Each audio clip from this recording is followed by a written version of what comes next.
ជំរាបសួរលោកគ្រូអ្នកគ្រូនេះជារបៀបទាញយកលទ្ធផលសិស្ស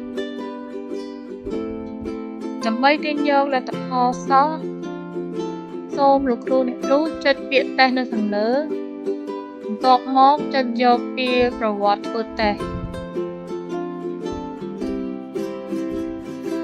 ដល់ពេលចូលមកដល់កន្លែងប្រវត្តិធ្វើតេស្តចឹងលោកគ្រូអ្នកគ្រូអាចមើលកន្លែងនេះយើងចង់ជ្រើសសិស្សណាម្នាក់ឬក៏យកទាំងអស់ក៏បានហើយចំពោះថ្នាក់គឺខ្ញុំឧទាហរណ៍ថ្នាក់ទី1ហើយមុខវិជ្ជាវិញគឺមិញនេះគឺបានតេស្តនៅមុខវិជ្ជាភាសាខ្មែរអញ្ចឹងខ្ញុំនឹងជ្រើសយកភាសាខ្មែរចំពោះកន្លែងថ្ងៃខែនេះវិញ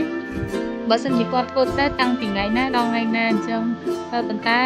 ដោយសារតែឈ្មោះសិស្សម្នាក់ហ្នឹងគឺខ្ញុំបានគាត់ទៅឧទាហរណ៍ថ្ងៃហ្នឹងឲ្យគាត់អញ្ចឹងមានតែ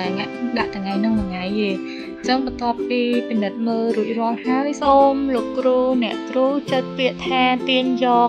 Excel អញ្ចឹងពេលលោកគ្រូអ្នកគ្រូចុចកន្លែងហ្នឹងហើយកន្លែង download វានឹង load នៅខាងលើបន្ទាប់មកលោកគ្រូអ្នកគ្រូចុចកន្លែងហ្នឹងមកយើងនឹងទទួលបាន file Excel មួយដែលជាលទ្ធផលរបស់សិស្សដែលគាត់បានធ្វើតេស្តអញ្ចឹងសូមអរគុណលោកគ្រូអ្នកគ្រូដែលបានទស្សនាវីដេអូ